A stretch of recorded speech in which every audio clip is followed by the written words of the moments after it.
오늘 본문은 예수님과 종교 지도자들 사이에 이제 갈등 두 번째 논쟁이 시작됐어요. 지난주부터 5번에 걸쳐서 예수님과 종교 지도자들 사이에서의 이 논쟁에 대해서 우리가 계속 좀 보겠다고 말씀드렸고, 첫 번째 논쟁에서는 우리에게 죄 사함의 권세를 가지신 예수님에 대해서 우리가 함께 말씀을 나누었습니다. 예수님께서는 우리의 병 고침의 사역 이전에 우리의 영적 문제인 죄 사함의 능력을 가지고 계신 분이다. 그리고 우리의 죄 사함을 위해서 예수님께서는 십자가에서 죽기까지 하셨다.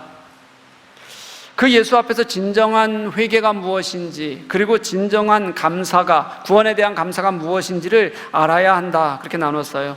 예수께 있어서는 우리를 구원하시는 죄 사함의 문제와 우리를 살리시는 병 고침이 따로 떨어진 것이 아니라 하나, 당신의 사역 안에는 하나로 함께 있는 것이었다는 말씀을 같이 나눴어요.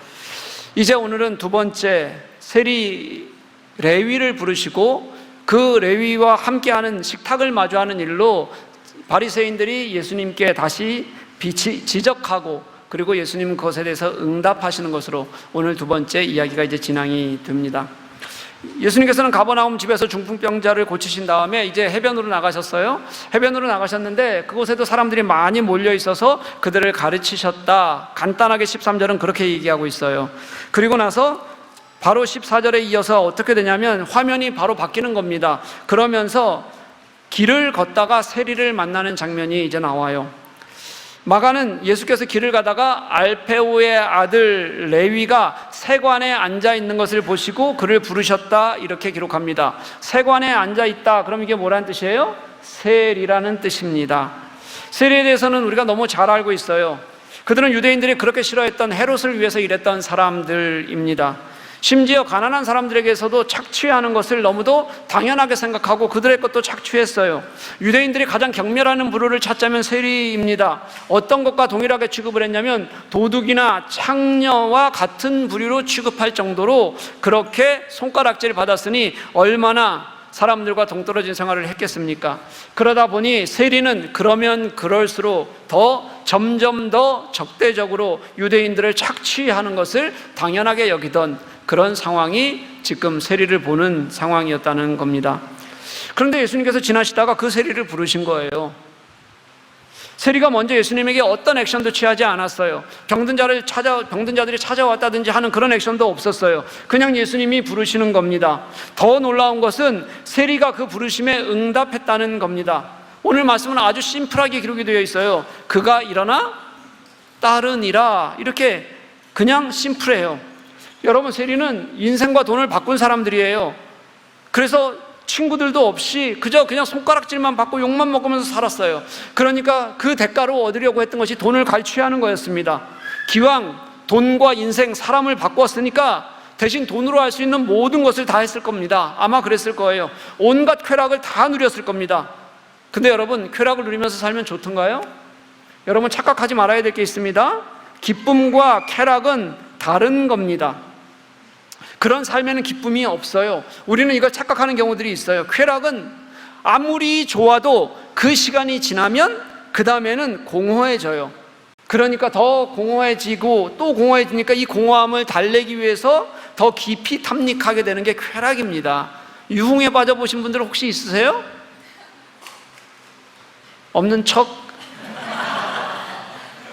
유흥에 빠진 사람들이 대부분 그래요. 그 시간은 좋은 것 같은데, 그리고 끝나면 그게 공허해지니까 그 다음에 더 깊은 쾌락으로 빠져들게 돼 있어요.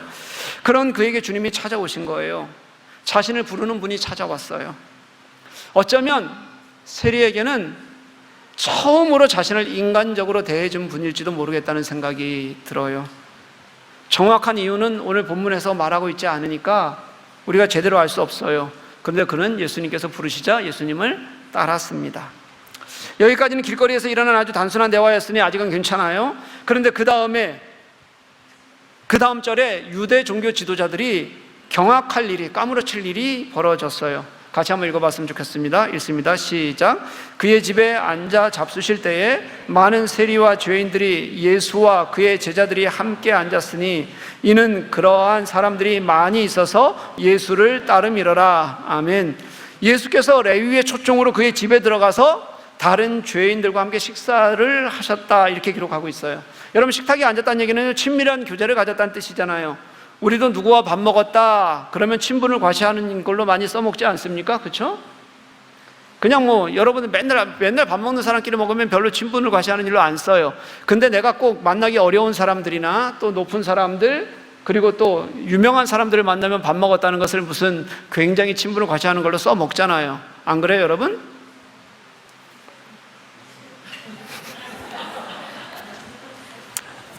예, 안 해봤어요? 그럴 만한 사람이 없어요, 아예? 네, 죄송합니다. 네, 저도 뭐 누구랑 친하다는 설명을 하고 싶을 때 그분이랑 밥 먹었다는 얘기를 곧잘 해요. 저는 누구랑 밥을 먹어봤을까요? 뭐 엄청난 사람들과 밥을 먹었죠. 이분들이 농담인 줄 아시네. 진짜 엄청난 사람들과 다 밥을 먹었어요, 저는. 그러면서 저도 가끔 한 번씩 흘려요, 이렇게 써먹을 만한 데가 있으면. 그런데 여러분, 유대인들에게 있어서는 밥 먹는 건요, 지금 우리가 밥 먹는다고 했던 것보다 훨씬 더 의미를 가지는 일이었어요. 더군다나 일반 시민이 세리와 죄인들과 밥을 먹는다는 것은 사회적으로 완전히 금지된 일이었고요, 그냥 금지된 일이 아니라 자신을 그와 같은 부류로 인정한다, 취급한다는 뜻이 그 안에 들어가 있는 일이었고요, 더군다나 율법을 완전히 어기는 일이기도 했어요. 그런데 예수께서 그 세리 레위의 집을 찾아가셨고, 그것도 레위와 단둘이 식탁을 대하신 것이 아니라 다른 세리들과 죄인들이 함께 모여 있었다. 오늘 말씀은 그렇게 얘기해요. 그러니까 세리와 죄인들의 무리들이 함께 식탁 교제를 했다는 뜻이고요, 그들이 뭐라고 얘기냐면 왜 그렇게 식사를 했나 봤더니 오늘 말씀 속에서 그들이 예수님을 따랐기 때문이다 그렇게 말씀하고 있어요. 무슨 뜻이냐면 이 말씀의 의미를 잘 살펴보면 이런 뜻이에요. 예수님이 그들의 수괴가 된 것처럼 그렇게 그들과 함께 하고 있다, 이런 의미를 가지고 있어요. 예수님이 그렇게 지금 사람들이 보고 있는 거예요. 마태복음이나 누가복음에도 바리새인들이 이렇게 예수님이 죄인과 세리를 만나는 모습들을 보고서 예수님을 비난하는데요, 뭐라고 비난하냐면 예수가 세리와 죄인들이 친구가 되셨다 그렇게 비난해요. 그게 그런 뜻이에요, 여러분. 친구가 되셨다. 예수님이 하신 일을 사회적으로 보면요, 이해가 하기 어려운 일이었다는 뜻입니다. 정말 이해하기 어려운 일이에요. 그런데 예수님은 왜 그렇게 하셨을까요? 이 사건은요, 여러분, 병자를 고치는 것과는 전혀 다른 이야기예요. 마가는 자신의 이야기 속에서 서서히 예수님의 사역을 좀 더 깊이 있게 의미 있는 것으로 다루어 가려고 지금 노력하고 있는 중입니다. 처음에는 병자를 고쳤어요. 거기서는 예수님의 사랑을 볼 수 있었을 거예요. 그 다음에 중풍병자에게 죄사함의 권세를 선포하셨어요. 예수님이 하나님의 권위를 가지신 분이시라는 것을 보여주는 사건이었어요. 이제 세리와 죄인들과 식탁을 대하시는 것은 예수님의 구원 사역이 모든 사람에게 열려 있다는 것을 단적으로 보여주는 그런 사건인 겁니다. 이것은 여러분, 그냥 사회적으로 소외된 사람 한 사람을 찾아가는 것, 그들에게 호의를 베풀고 그들을 환대하는 것으로 끝나는 것이 아니에요.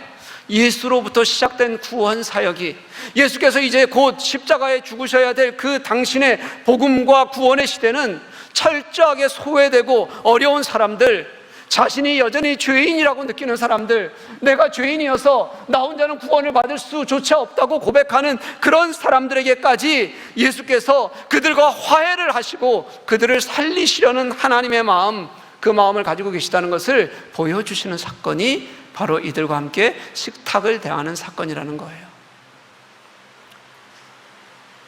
그런데 이런 예수님의 마음이 금방 벽에 부딪혀요. 서기관들의 저항에 부딪히는 것이 당연합니다. 앞선 말씀에서는 이 서기관들이 말로 하지 않고 생각으로만 했어요. 근데 이제는 이제 입을 열었습니다. 그리고 묻는 겁니다. 세리가 여러분 누구라 그랬어요? 여러분, 민족을 배신하고 헤롯과 로마에 빌붙어 살아가고 있고요, 민족의 고혈을 뽑아서 살아가는 그런 사람들이에요. 그냥 죄인이라고 하는 것을 넘어서서요, 사회적으로 봐도 도저히 용서가 안 되는 사람들이에요. 세리는요, 만약에 여기 세리 같은 사람이 있었으면 사람들이 정말 싫어했을 거예요. 이건 사회적으로도 큰 비난거리입니다. 여기 나오는 죄인들도 한번 생각해 볼게요. 오늘 본문에 나오는 죄인들은 그저 가난하기 때문에 어쩔 수 없이 율법을 어긴 사람들이라고 보기 어려워요. 왜냐하면 그런 사람들은 세리가 있는 곳에 가서 같이 밥 먹지 않아요. 여러분, 여기에서 세리와 같이 밥을 먹었다는 죄인이라면 이미 손가락질 받을 만한 다른 사회적 죄를 지은 그런 사람들이 다수일 가능성이 큽니다. 여기서 이 죄인들은요, 그런 사람들과 밥을 같이 먹고 있으니 비난받을 일이 당연하죠. 서기관들이 가만히 있을 리가 없죠. 마가가 말하는 하나님 나라의 관점에서도 한번 볼게요. 하나님 나라는 하나님의 통치가 이루어지는 곳이라고 말했어요. 그럼 하나님 나라도 하나님이 의인들을 사용하셔서 만들어 가야 되는 곳, 그런 곳 아니에요? 하나님의 통치가 이루어지려면? 하나님 나라를 잔치에 비유하는 마태는 잔치에 굉장히 많이 비유했어요. 이 의도를 따르더라도요, 잔치라는 것이 하나님을 섬기려고 애썼던 사람들, 그들과 함께 했던 사람들, 시간에 늦지 않으려고 애썼던 사람들, 그들과 함께 이루어져야 하는 거다, 그렇게 마태도 얘기하고 있거든요. 그래야 정상이라고요. 그게 누구라도 하나님이 진짜 이 땅에서 일하시는 거면 세리와 죄인들, 그들보다는 하나님의 의인의 편에서 일하시고 정말 하나님을 사랑하는 사람의 편에서 일하시고 그들과 함께 하실 것이라는 기대가 있는 게 너무도 당연하잖아요. 우리 사회도 마찬가지예요. 우리가 만약에 사회를 바꾸고 시대를 바꾸고 이대로는 못 살겠다, 정말 좋은 나라 만들어 보자, 그런 큰 기대를 가지고 만약에 프로젝트를 한다고 한번 생각을 한번 해보십시다. 이쪽에는 성실하고 열심히 사는 사람들, 새 세대에 걸맞는 그런 삶을 살아온 사람들이 있어요. 애쓰고 살아온 사람들이에요. 땀 흘리면서. 이쪽에는, 여기 구분하는 거 아니에요, 여러분? 그냥 그렇다는 거예요, 방향만. 이쪽에는 그동안 못된 짓만 하고 또 죄를 지으면서, 그러면서 사회적으로 손가락질 받고 비난받고 살아온 사람들이 있어요. 여러분, 당연히 정말 중요한 아름다운 시대를 새로 만들겠다면 어느 사람들과 같이 해야겠어요? 이쪽에 있는 사람들과 같이 하는 게 맞죠. 이들에게 기회를 줘야죠. 열심, 착함, 이런 마음을 가진 사람들이 함께 할 수 있도록 하는 게 맞죠. 그런데 예수님은 반대의 사람들을 택하셨다는 거예요. 이게 어떻게 이해가 돼요? 사회적으로 보면요. 그러니 종교 지도자들이 비난을 하는 거예요. 그런데 예수께서 그들의 비난에 이렇게 대답하세요. 예수께서 들으시고 그들에게 이르시되, 건강한 자에게는 의사가 쓸데없고 병든 자에게라야 쓸데있느니라. 나는 의인을 부르러 온 것이 아니로 죄인을 부르러 왔노라 하시니라. 아멘. 건강한 사람들과 어울릴 거면 의사가 뭔 필요가 있냐? 의사는 반드시 아픈 사람과 어울려야, 그래야 사명을 다하는 거다. 예수님의 사역은 여러분 건강하게 만드는 것이었어요. 여기저기 어그러지고 찌들고 구부러지고 병들고 썩어 문드러진 세상에 구원과 회복을 위해서 오셨다는 말이에요. 그런 병든 땅에 하나님 나라가 어떤 나라인지를 하나님께서 직접 자신이 죽으시기까지 희생하시면서 우리들에게 보이시기 위해서, 그래서 주님께서는 이 땅에 오신 거예요. 여기서 우리가 생각하는 하나님 나라와 예수께서 오셔서 이루시려는 하나님 나라가 어떻게 다른지가 분명하게 드러나게 됩니다. 우리는 하나님 나라가 의인들이 모여서 하는 것이라고 착각을 해요. 그리고 내가 예수를 믿는 순간부터 나는 원래부터 하나님 나라의 충실한 구성원이었던 것처럼 그렇게 착각할 때가 진짜 우리들에게 너무 많아요. 그래서 나는 예수 믿는 순간부터 이미 의인인 것처럼, 예수를 믿는 수가 더해지면 더해질수록 의인인 것처럼 그렇게 세상을 보고 사람을 보기가 일수예요. 믿는 사람들과 믿지 않는 사람들을 자꾸 나눠요. 내가 무엇이라도 된 것인 양 세상을 보는 일들이 너무 많습니다.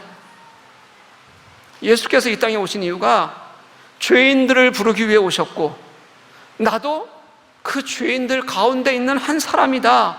그곳에서 주님께서 나를 먼저 불러주셔서 그의 그 사랑 때문에 내가 위로를 받고 하나님과의 관계가 회복된 그런 사람이라는 것을 우리가 잊을 때가 너무 많다는 거예요.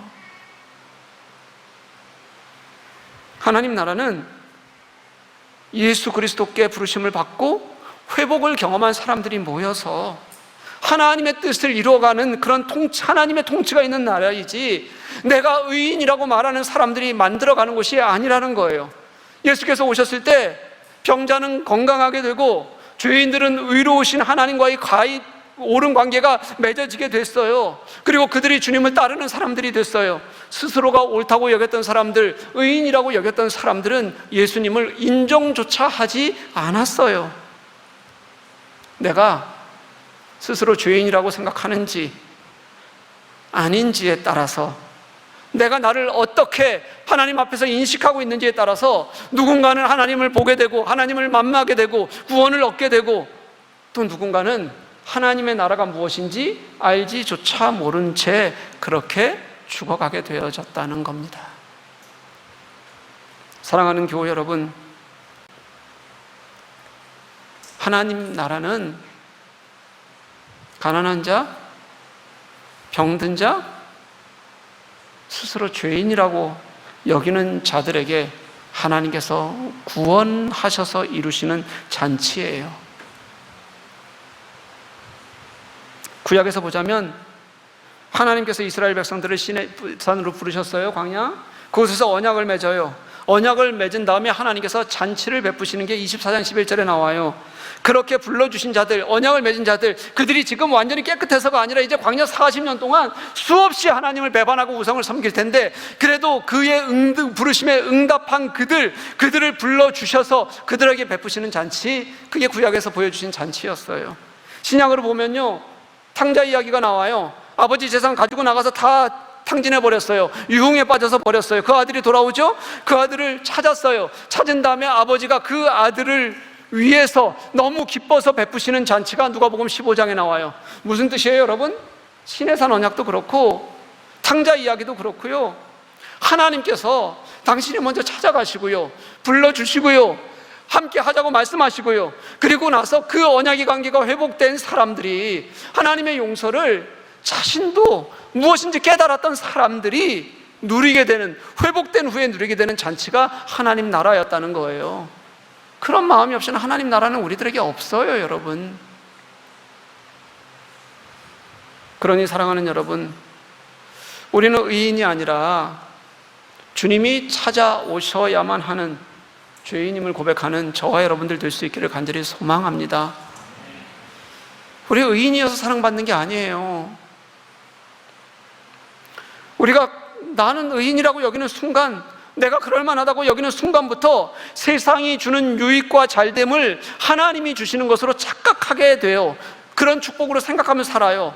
이 세상이 주는 혜택이 나의 의로 말미암아 주님께서 당연히 허락해야 될 것으로 그렇게 생각하게 돼요. 그래서 누릴 것은 다 누리면서 진짜 주님이 없는 삶을 살아가게 된다는 거예요. 그렇게 여전히 내가 의인이면 주님이 일하실 자리가 없어져요. 내가 나의 의로 가득 차 있는데, 웬만하면 내가 한 것으로 여기지는데, 그런데 어떻게 주님이 일할 수 있겠습니까? 절대 주님이 일하실 공간이 없어요. 내 한계가 인정되고, 내가 죄인인 것이 고백되고, 내가 그래서 비워질 줄 알고, 내가 어느 순간 통곡하면서 주님을 볼 수 있는 마음이 있을 때, 그때 그 비워진 자리에서 주님께서 일하기 시작하고 주님이 나의 하나님이심을 보이시는 것, 그걸 경험하는 게 하나님 나라의 자녀들인 거예요. 그러니 사랑하는 여러분, 나는 세리와 다르지 않습니다. 내가 원래 죄인의 무리 속에 있던 사람들이었습니다 라는 것을 볼 수 있었으면 좋겠어요. 하나님 앞에서조차 우리는 고개 뻣뻣이 들고 의인인 것처럼 살아가는 것, 이게 너무 익숙해졌어요. 그게 아니라 뇌 재성 깊숙이까지 찾아오셔서 깨닫게 하시고 보게 하시고, 그래서 내가 죄인임을 알아서 그 죄인임을 아는 내게 회복을 주시는 그 주님을 분명히 볼 수 있어야 해요. 주님은 세리 같은 나를 찾아오시는 그런 분이 주님이세요. 내가 여전히 모자라다고 생각하고, 내가 여전히 바보 같다고 생각하고, 그런 나에게 이 자리까지 찾아오셔서 나를 위해 잔치를 베푸시는 분, 그분이 주님이심을 여러분 믿으십니까? 그분을 맞으셔야 되는 거죠. 하나님이 우리를 사랑하신다, 우리가 하나님을 사랑을 받는다는 것은요, 하나님께서 죄인인 나를 지금도 포기하지 않으신다는 거예요. 죄인인 나를 여전히 참아주신다는 거예요. 그 주님께서 내가 아무리 죄인이어도 홀로 두신 적이 없다는 거예요. 돌이키기를, 그래서 주님과 함께 하기를 늘 기다리신다는 거예요. 지금도 그 주님이 내 삶의 곳곳에서 당신이 나의 하나님이심을 가르쳐주고 계신다는 거예요. 오늘 본문의 마가복음에 처음으로 제자라는 단어가 등장을 해요. 이게 아이러니하게도 언제 등장하게 됐냐면 오늘 본문에서 예수께서 제자들과 세리들과 함께 식탁 교제를 하는 자리예요. 무슨 뜻이겠어요, 여러분? 저는 이렇게 느껴져요. 앞으로 제자들의 역할이 그들과 함께 먹고 그들과 함께 어울려야 하는 존재들이다라는 것을 가르쳐 주시는 것 같아요. 우리에게도 너희들은 여전히 세리와 죄인으로 남아있는 거라는 것을 알게 하시려는 것 같아요. 그렇기 때문에 내가 세리와 죄인인 줄 알아야 하지만 주님을 쫓아 어떻게 살아가야 할지도 우리가 깨닫게 되죠. 나는 완전히 구원받은 사람, 그래서 나는 아무것도 아닌 것, 괜찮은 것처럼 생각하면 내가 더 잘 살아가야 될 때 내가 애쓰지 않아요. 감동이 없어요. 주님이 내게 하는 말씀이 틀리지 않아요, 여러분. 그걸 알아야 우리가 주님의 은혜를 잊지 않아요. 그리고 예수께서 찾아가신 그 세리와 죄인들에게까지 우리도 함께 가라고 말씀하시는 것 같아요. 왜냐하면 그것이 주님이 계신 자리거든요. 주님이 여전히 사랑하셔서 당신을 알게 하시는 삶의 자리이기 때문에 그렇습니다. 팀 켈러 목사님이 쓴 책 중에요, 여러분, 탕부 하나님이라는 책이 있어요. 들어보셨어요? 안 읽어보셨어요? 네, 책 좀 읽읍시다. 돌아온 탕자 이야기를 쓰면서 우리가 원래는 탕자라는 얘기는 쓰지만 탕부라는 말을 잘 안 쓰잖아요, 그렇죠? 그러면서 원래 초점이 탕자가 아니라 탕부 하나님이시라는 이야기예요. 그게 들어보세요, 여러분. 아버지가 돌아온 탕자에게 잔치를 베푸세요. 그런 아버지세요.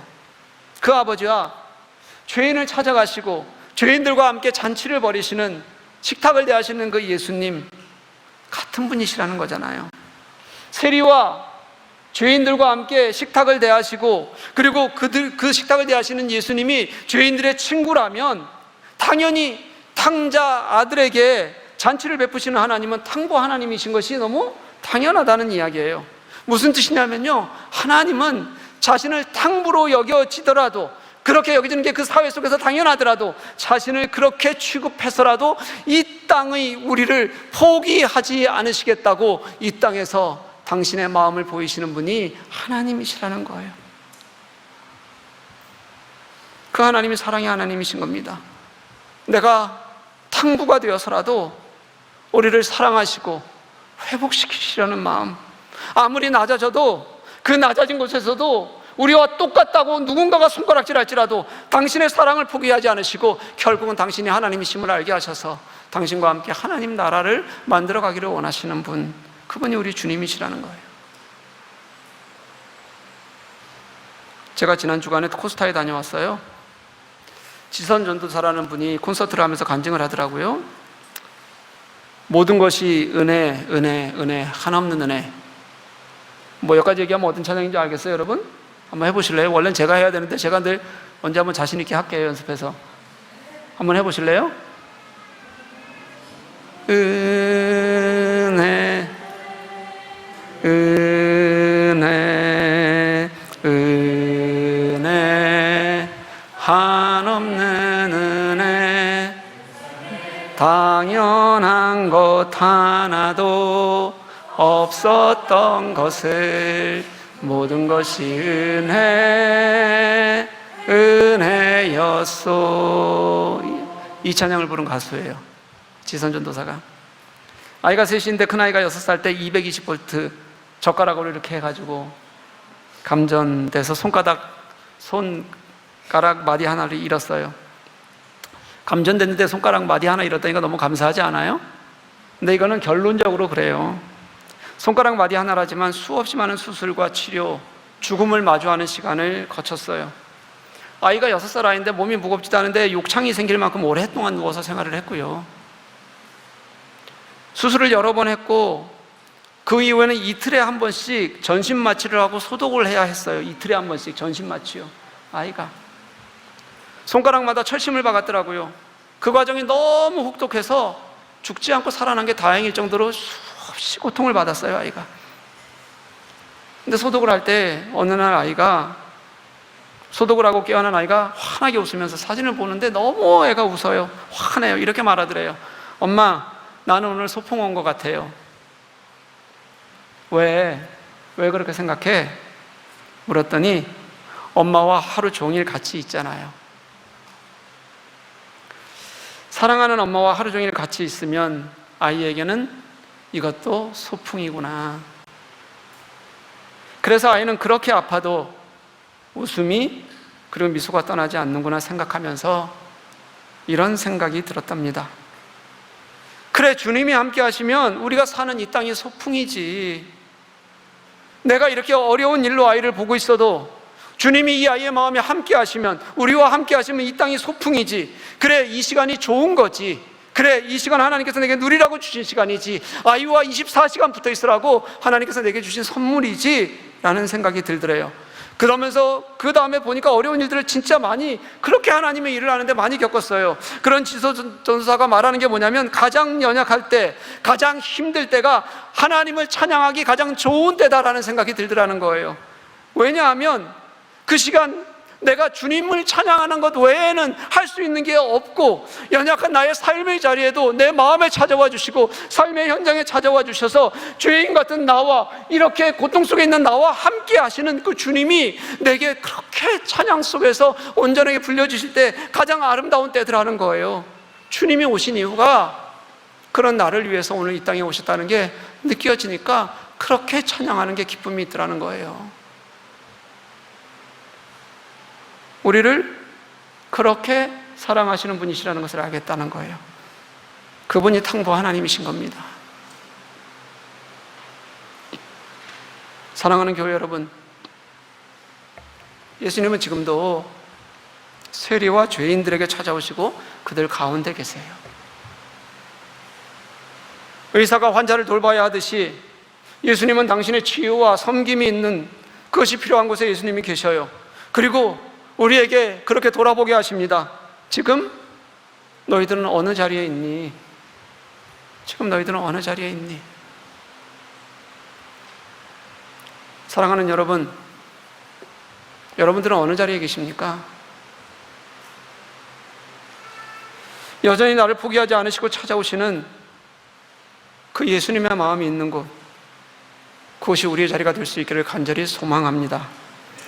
돈이 무엇보다 중요했던 레위가 예수님의 부르심 한 번에 조용히 따랐더니요, 나도 그 자리에 있으면 될 것 같죠 여러분? 절대요. 그렇게 움켜쥐고 있던 거 놓는 게 얼마나 힘이 드는데요. 그래서 하나님과 얼마나 우리가 싸우면서 살아요. 조금이라도 일을 낳치면 내게 하나님께서 나의 전부를 뺏어가는 것처럼 하나님 원망했던 적이 우리가 얼마나 많아요. 근데 세리가 다 놓고 주님을 따랐던 이유는 아마도 아무리 탐닉해도 채울 수 없는 세상에 대한 절망 때문이었을 겁니다. 예수님이 부르셨을 때 자신이 얼마나 불쌍한 존재인지, 얼마나 약한 존재인지, 얼마나 가슴 쳐야 될 존재인지를 깨달았기 때문에 그는 그 자리를 털고 일어나 주님을 따를 수 있었을 겁니다. 사랑하는 교우 여러분, 우리에게도 그 주님이 필요합니다. 우리에게도 그러기 위해서는 세리의 마음이 필요해요. 예수께서 세리와 죄인들을 찾아오셨듯이 지금 우리의 마음을 찾아오시고 또 말씀하십니다.